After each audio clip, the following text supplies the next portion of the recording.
Hello, how are we? I apologize for my tardiness. It's quite the newsy day, and I was with the president talking about that news.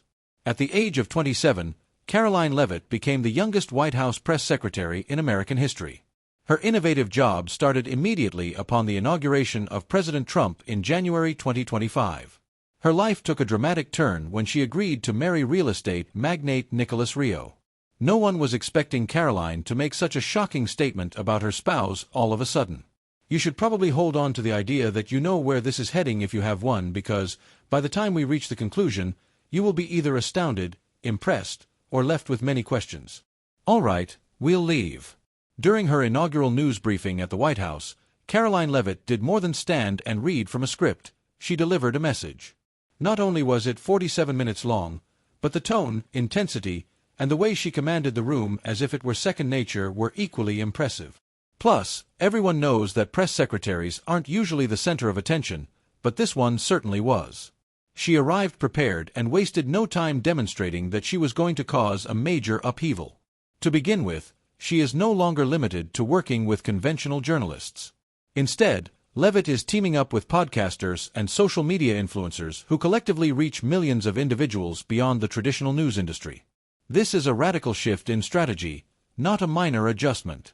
Following the most startling episode in recent political history, the attempted assassination of President Trump at his rally on July 13, 2024, if there was ever a time when her commitment to her position could be demonstrated, it was immediately following this. This was unexpected by everyone. Everything we thought we knew about Karoline Leavitt's marriage has been shattered by her recent stunning reveal. News is trending, and sources close to the situation are spilling the beans on even more alarming revelations. Keep an eye out because this is going to be far greater than everyone thought. You do know that it's normal to need some downtime after giving birth to regroup, get back to normal, and relax, right? Unlike Leavitt, seeing what happened to Trump caused her to make a split-second choice. Even though she had recently given birth, she elaborated on her stance later on by stating, "The president truly put his life on the line to win this election."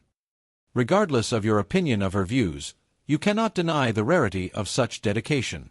All I can do is return to work as soon as possible. And what did the general population think? To put it mildly, everybody took note. Stephen Chung, Director of Communications for the White House, was forthright. He boldly claimed that her maiden press conference was the most successful ever, especially when one considers the number of heavyweights who have served in that capacity before her. However, guess what? She performed admirably, particularly when confronted with veteran journalists like NBC's Peter Alexander, who, let's be honest, is notorious for asking pointed questions. Never losing her composure or standing steady, Leavitt made it plain that she wasn't in it for the win. Furthermore, allow me to briefly discuss the distinction. In her final briefing before Leavitt took over, Karine Jean-Pierre spoke movingly about the privilege of being at the podium. Thinking about the job, arguing with reporters, and representing the president's views were all things she pondered, leaving in style. Without a question, things seem different now that Leavitt is in charge. People may sense a change occurring. Regarding Trump, Leavitt is obviously his only target. Being his national press secretary during the campaign gave him a glimpse of her abilities, and he has praised her work as phenomenal. He doesn't mince words when he praises someone. In addition to keeping supporters involved, he has faith in her to manage the media and convey the goals of his government. Then what can we do? It has been made plain by Leavitt that daily briefings are not being promised, although she did promise the press corps that they would hear from the president and her as much as possible. Her initial briefing gave no hint that these appearances would be dull. You know how sometimes things pop up out of nowhere in life. That was precisely the case at their initial meeting. Karoline Leavitt and Nicholas Rio.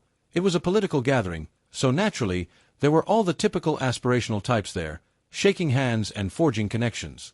It might have been any old networking event, but destiny, or, more specifically, a mutual buddy, had other ideas. The two of them hadn't seen anything yet, but their buddy spotted something, a connection, a spark, and something worth investigating. What began as an innocent encounter quickly blossomed into a romance that would generate quite a stir, not because they weren't compatible but due to the 32-year age gap between them. But come on, when was the last time love had a manual?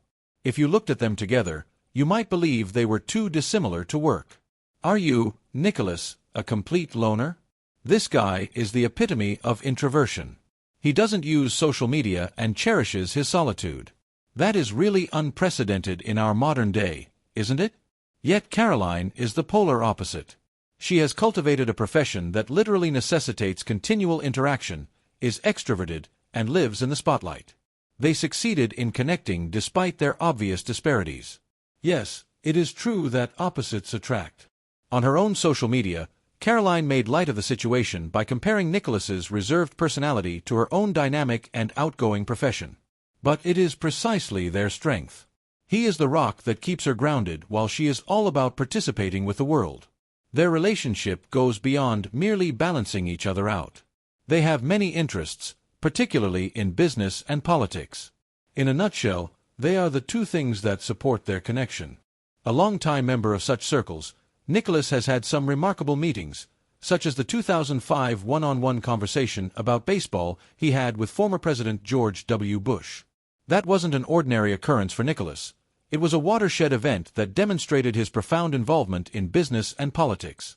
Their friendship was further cemented when he met Karoline. They both had a deep love for politics and business. Naturally, concerns over the age difference were voiced. Of all things, 32 years is a large number. The question is, does age really matter when two individuals have a true connection? Karoline wasn't a political novice clinging to experience, and Nicholas wasn't some grizzled old guy attempting to shape a younger lady. They were each successful in their own right and appreciated one another's contributions. Karoline was forging her own way in politics while Nicholas had already established his real estate empire. In addition to being romantically involved, they became a powerful pair by combining their strengths in business, politics, and personal support. Karoline has made it quite apparent that Nicholas is her #1 cheerleader. Even though he doesn't necessarily want attention, he's always at her side, cheering her on. Do you know the sensation of having someone's unwavering belief in you propel you to achieve your goals at a faster pace? That is the type of encouragement Nicholas offers Karoline. Even while she understands and respects his need for space, she never takes his presence for granted. In the context of political and corporate influence, what does the latest disclosure from Karoline Leavitt imply? A tempest has broken out over her massive statement about her husband and Nicholas Rio's economic empire, and many are delving into the meaning behind it. Is this the moment when her career takes a dramatic turn? Embrace the ride till the terrible truth is revealed. Nicholas Rio's rise to real estate success from modest origins is more than simply an inspiring tale. It is a demonstration of the importance of perseverance, determination, and the ability to perceive but know it is unique. Contrary to the prevalence of many contemporary love stories, it was understated and underappreciated. No, things were different between them.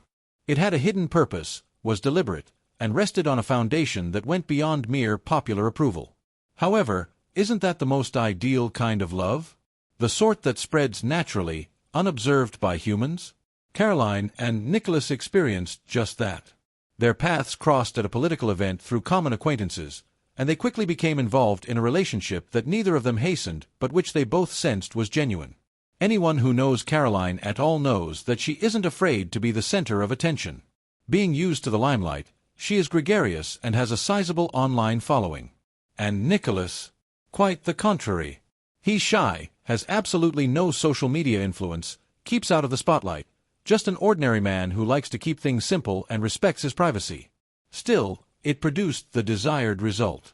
Perhaps it's the power of opposites attracting, or perhaps it's just because they ultimately shared something more meaningful: common beliefs, profound respect, and an authentic bond that didn't require external validation. For a long time, they kept their connection a secret from everyone. There were no mysterious Instagram posts or paparazzi snooping on their date nights, just the two of them enjoying life to the fullest. Of course, a secret love like that couldn't last forever. They made the decision to let the world in on their joy towards the end of 2023, announcing their engagement as the perfect way to do so. This was no ordinary engagement, though. Nicholas took great care to ensure that it would be an experience they would never forget. Warmth, love, and thankfulness pervaded the air on Christmas Day in 2023, and Nicholas added to its enchantment. He asked Karoline to be his wife in a quiet, private setting, exactly as he preferred. A man proposing to the woman he loved in a small, intimate ceremony with no grandstands or onlookers, Unsurprisingly, her answer was yes. Karoline finally broke her silence the next day, on December 26th, with Nicholas down on one knee and a dazzling diamond ring in the background. She posted a picture on Instagram with the message, "The best Christmas of my life," which perfectly expressed the emotion she was experiencing. "I am about to tie the knot with my ideal spouse. My heart is overflowing with gratitude. Thanks be to God." After that, the wedding preparations began. However, you would be mistaken in thinking they would pull off a spectacular, lavish celebration. Their wedding was a reflection of their romance, much like everything else. What they truly desired was an intimate, meaningful, and private experience. So, in a lovely little ceremony in 2024, they exchanged vows. Even though everyone would have loved to witness every last detail, Nicholas insisted that they keep their private moments private. Karoline paid homage to that. Since she always respects the man she loves, she refrained from posting wedding picture montages or elaborate captions on Instagram. Instead, she changed her bio to only say, "wife." That was the only word that needed to be changed. Their love story continued after they were married and became even more powerful. Before long, their small family grew. They were blessed with the arrival of a healthy baby boy, Nicholas Robert, whom they affectionately called Nico. This new chapter brought them even more joy, excitement, and love. Karoline, who had never been bashful about her feelings for her husband, suddenly had a second love to hold dear. And Nicholas? He remained the same, loyal and encouraging, the man who had won Karoline's heart from the very beginning. Then came the moment that shocked everyone. After months of rumors, Karoline Leavitt finally made a major disclosure regarding her spouse. We have every detail of the shocking behind-the-scenes situation that even startled insiders. Just hang on for the ride because this revelation is going to blow everyone's minds. The Rickos and Levitts are living proof that balancing a demanding profession with a newborn is not only conceivable but an art form. Karoline goes from holding newborn Nico in her arms to calmly answering press questions at the White House podium, an accomplishment that can be attributed only to her unwavering commitment. Additionally, we must not overlook Nicholas, who deftly transitions between running his own business and being an involved father. Their entire life is an inferno of obligations, meticulously orchestrated timetables, and an unbreakable alliance that propels everything forward. But let us take a step back, because their narrative is about so much more than balance.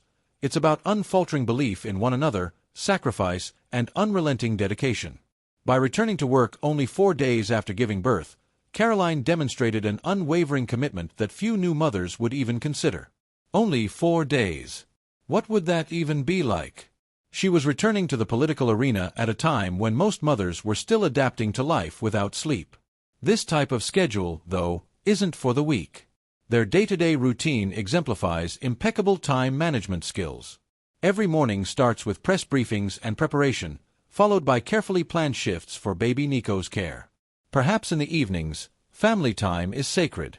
Karoline manages to be there for her career and her child by scheduling work-from-home moments in between.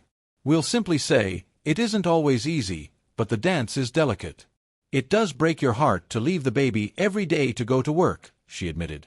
Without Nicholas, obviously, this whole thing would fall through. Equally important to this cooperation is Nicholas's role. As the owner of Rio Enterprises LLC, he has the flexibility to adjust his schedule to accommodate the changing demands of his family. Thanks to his unwavering support, Karoline can give her all to her demanding career without having to interrupt her day to tend to baby Nico. They have managed to thrive in the face of the relentless demands of their professions.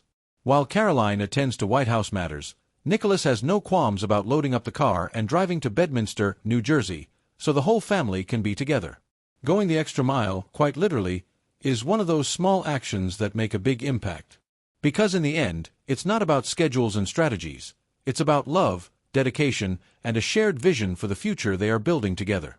Every sacrifice Karoline is making today is not in vain. Winning this election is her greater cause.